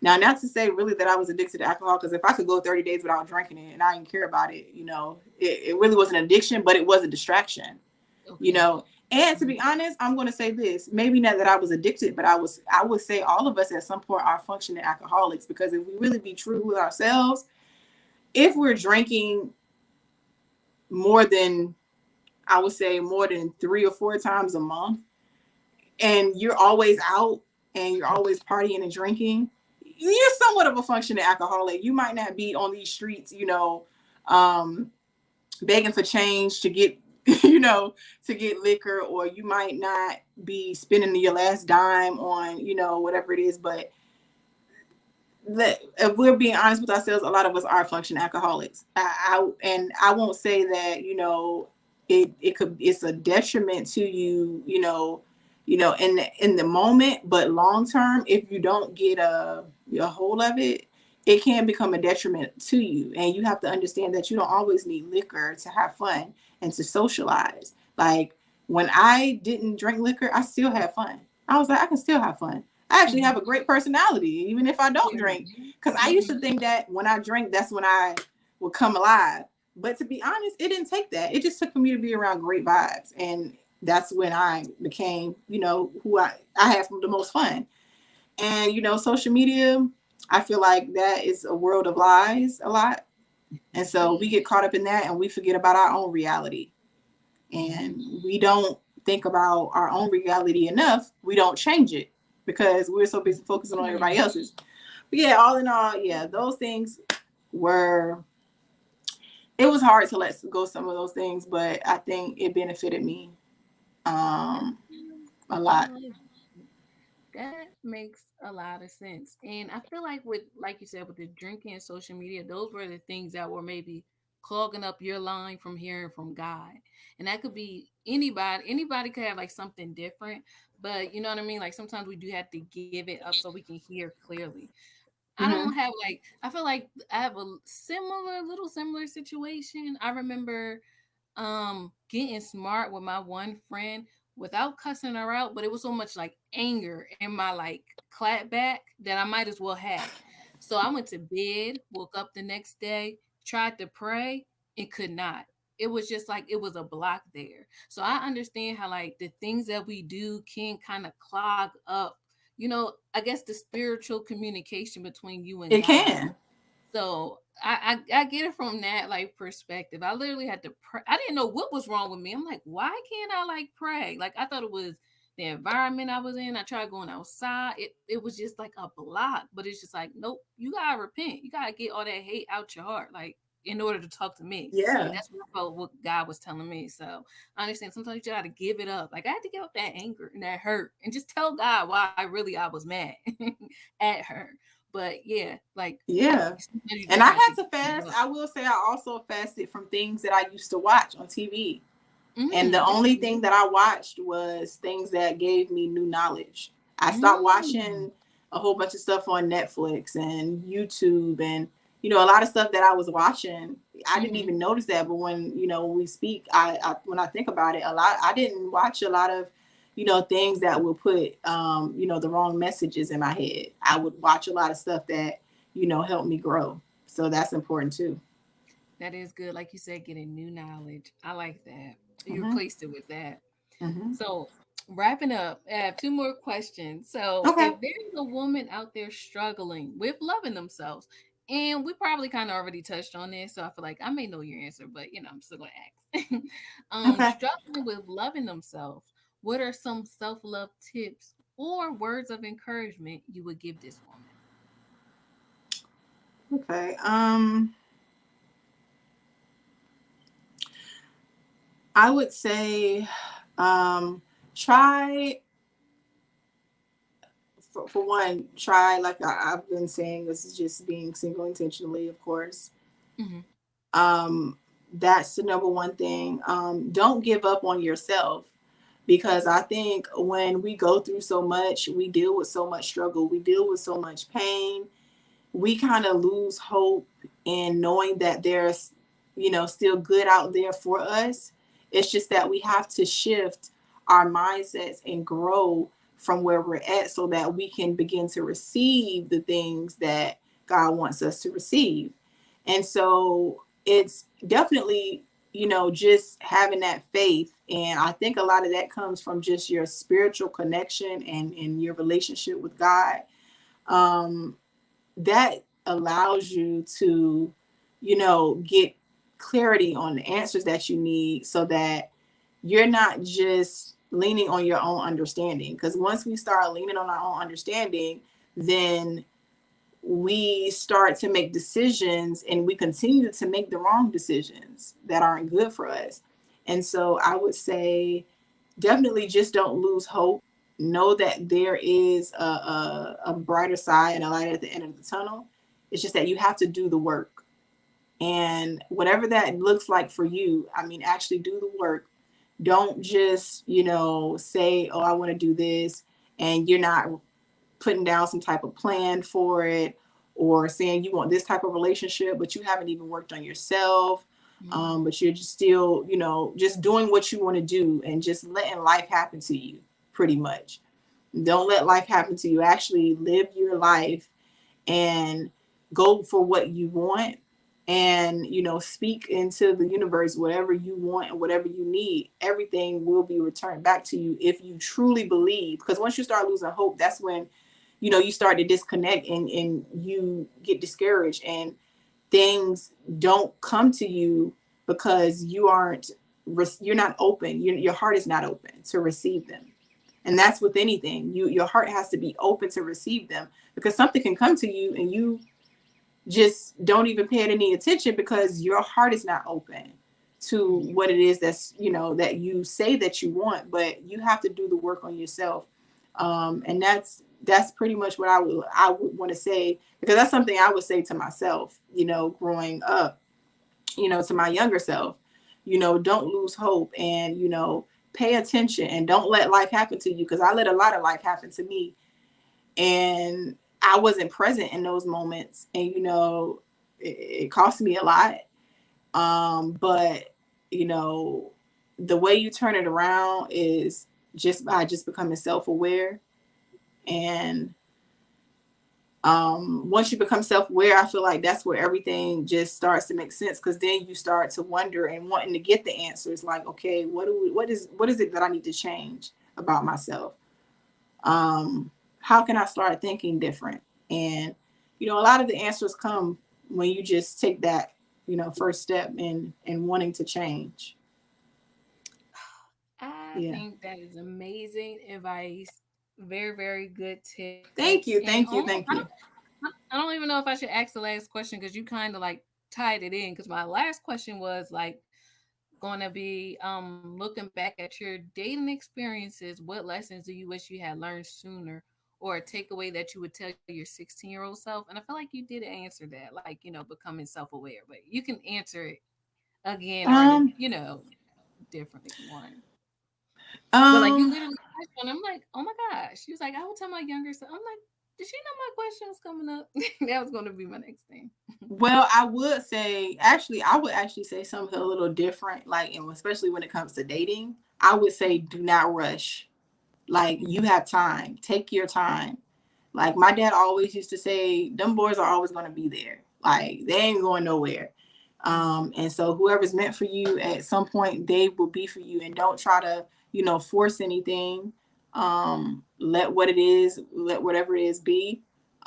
Create friendships. Don't try to push or force any kind of connection.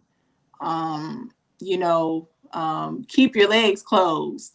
Not to say, really, to be honest, I'm gonna be honest, like, I wasn't a fast young girl because my people were kind of strict. But I will say, once I did start having sex, like, and I guess this is the reason why I give this advice, I was one of those women that thought, like, if I didn't do this with the man, that he would not want to be with me because I wasn't doing what all the other girls were doing. Mhm. And so, and for me, sex ain't even a big thing. That's the crazy part. Mhm. Sex for me is not it's not a big thing. Like, we can have the greatest sex, but if I don't have that real connection with you that I need, mentally and emotionally, even the sex won't keep us together. So I feel like for myself, I would say, girl, this is not you. You need to slow down and understand that the person that's meant to love you will love you for who you are, and you don't have to be anything but that. And that's what I would tell my younger self. And that was great advice. And I just agree with that because it's more so like being a baddie with your clothes on, or being a baddie without being the biggest freaks. I don't I feel like, to me, that's the kind of woman I aspire to be. Like, I'm Exactly. not Same. about to be out here talking about my, I'm not going to be using my like sexuality as my selling card, you know what I mean? Because I've been who's a real bad bee to me. I don't even like that Yeah. term, but I like her because Jada Pinkett Smith, when Tupac wrote that poem about her, talking about you make me climax without sex, like the dude is writing poetry. Like, and they're Yeah. not even having sex. Like, so to me, I'm just like, dang, like, And that's go that's Jada. that's the most amazing connection you can have with Hmm. anyone. I feel like is that type of connection, that type of, chemistry and that type of vulnerability. To me, that is the most, that's for me, that is what intimacy and a connection is all about. Like just being able to be vulnerable and be your true self. And Mm-hmm. yeah, so Yeah. yeah, like Yeah. that's very important. So that's something that, if you guys don't take away anything from this interview, I would say, I'm so focused on, self growth that it's not even funny, because I feel like we all can become at our highest self if we really hone in on who we are as a person. And and because I've gone through that journey, and I'm still going through the journey, and it's amazing the things that I've discovered. um I would just say, guys, take the time to really, really get to know who you are as a person, because you don't know what you can get out of it. And the number one thing that I'm always focused on with everyone, and I would love everyone to figure out, and I know, everyone is not going to be able to, and that's another thing. A lot of people are going to leave this earth and not get that, and not be able to experience your purpose. But if you are in earshot of me, I want you to make sure that you figure out a time and a place where you can sit down and say, hey, I need to discover what my purpose is, because I want everyone to be able to experience that.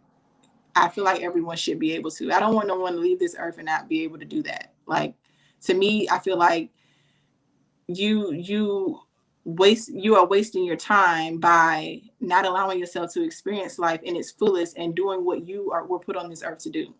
So, Absolutely. I couldn't agree more. I feel like everything about you changes when you know your purpose. You know what I mean? mm-hmm. Like, even who you will want to date or your mate would change. Like, the person you think you like now, get into your purpose and it will definitely change. You know what I mean? Like, Yeah, sometimes everything people. becomes intentional. Mm-hmm. Everything becomes more intentional when you find a purpose, because then okay, this is my purpose. Who would I want to be with? Because whatever my purpose is, I want that to align with I want the person to align with whatever that is. And who do I want my friends to be? Who do I want to build a connection with? Who would I Right. want to do business with? Everything becomes more intentional. Who do I want to be? Because that's number one. Who do I want to be as a person, so that I can be whatever I need to be for my purpose? And so, intentional is the word of the day. I love it. Intentionally single. We're going to get on our growth. Well, Mm-hmm. Rochelle, well, thank you, Big O. Thank you. He said this was a great Yes, interview. thank you. I thought Thank it you, was a thank great you, thank you, interview thank you, too. thank you. Rochelle, you gave amazing advice. I was so glad that I had this opportunity to talk to you. In closing, can you please let the people know like what you're working on next? What can we expect from you? You know, we talked about a book, but but anything else you'd Yeah, like to I'm definitely, I think that's one thing that I definitely want to work on, because I feel like I express myself a lot better when I write. And that's because that's always been one of the things, one of my gifts.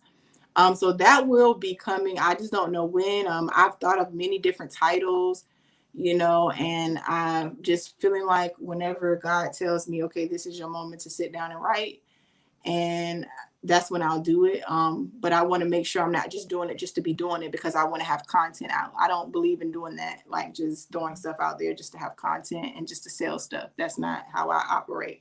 So, but I will let everyone know when that's going to happen. And of course, I have my YouTube channel, More Life Essential TV. I try to post as much as I can on there. My time is a little different now, like with work, because I'm actually, if no one knows, that I'm actually a counselor at a medical center. So that's something that's taken up a lot of my time, because I've actually been able to shift and do something that I love to do. And so yeah, that is, so if you want to see me, if you want to book with me, I'm down to see you in person or virtual. So and we can work on, some of the stuff I was discussing in this interview. If you need me to help you and, just be the person to hold you accountable and motivate you and all those good things, you can reach out to me and I'll be more than happy to see you. We can set up a consultation, introduce ourselves, and then we can go from there. Um, and me and my business partner that I work with at the medical center, actually, sometimes we do groups. We do substance abuse groups. We do groups where, it's just a group of us just talking about love and, just relationships and just different scenarios and things that are sometimes that are taboo to talk about, and that I feel like should be talked about, and especially within the Black community, and helping gain new knowledge and being able to share a safe space where all of us can come together and share things without feeling ashamed and judged. So we do some of that. We have groups, and that will be coming up soon. We'll be doing like a workshop, and it's going to be called Love, Lust, and Lies. It's continuing from a group sessions that we were doing in person at the medical center, but we'll be doing it live on we'll probably be doing it like YouTube, Instagram, somewhat. We haven't figured it out yet, but that'll be coming soon. So be on the lookout for that. And yeah, I think at some point I will be creating some sort of course. And I haven't figured out exactly what it is because there's so many things that I can teach on. But I want to make sure that I do it the right way. But yeah, so yeah, guys, just be on the lookout. Like, to be honest, like everything for me is kind of moving faster than I thought because I literally just became certified in November of last year with life coaching. And that's what I wanted to say. Before I leave, I didn't get into the story of how I knew that this was really my calling.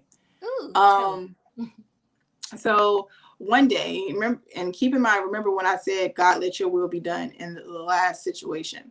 So one day, this is during my Daniel fast. And let me tell you guys, the Daniel fast is no joke.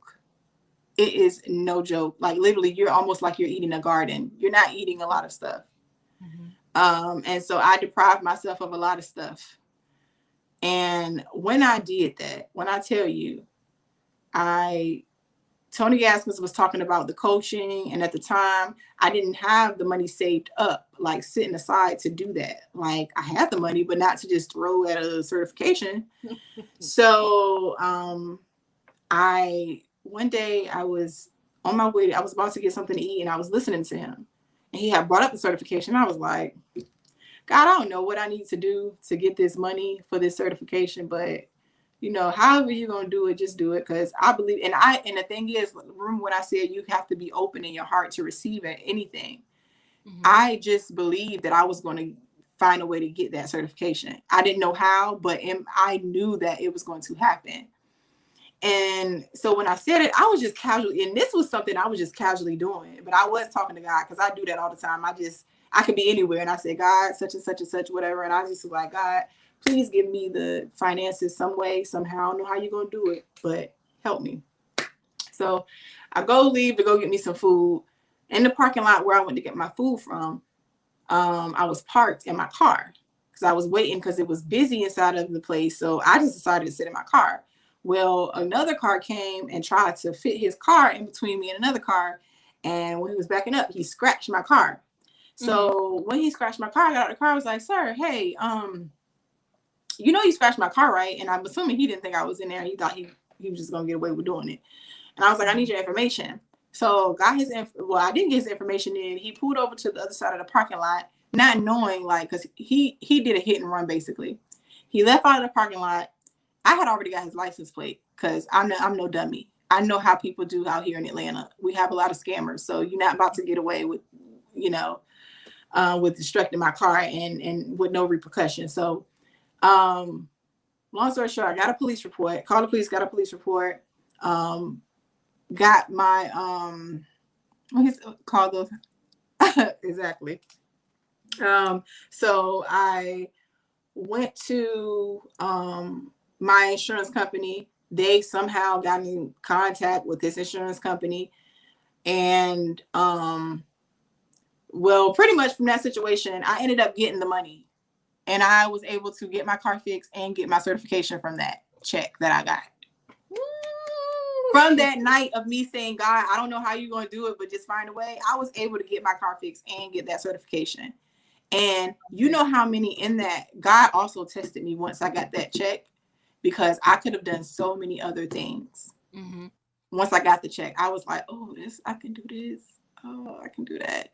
Uh-huh. And then I was like, nope.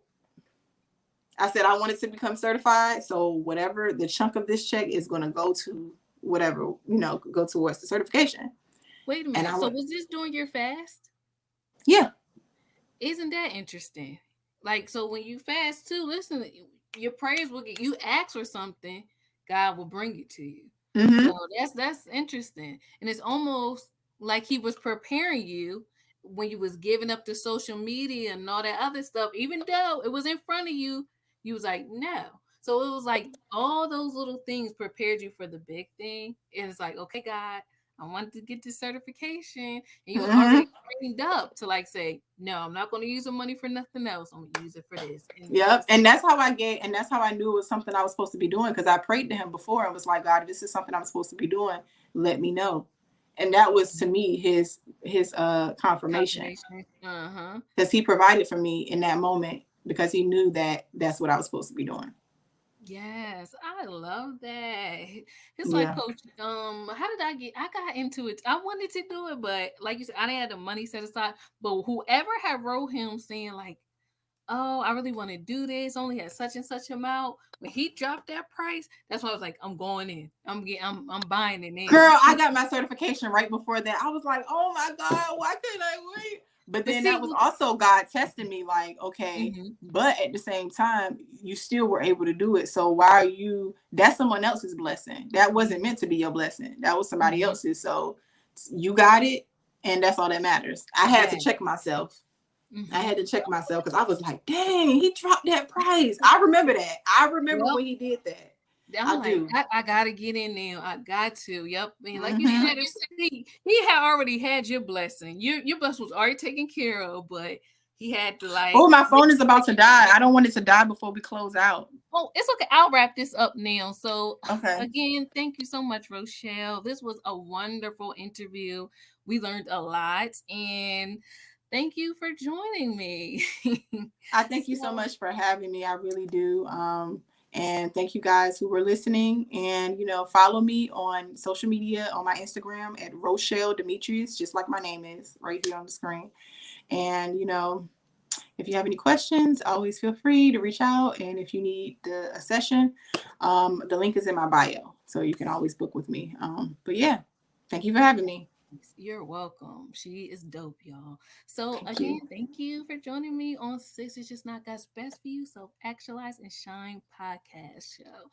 Bye, ladies and gentlemen. Bye.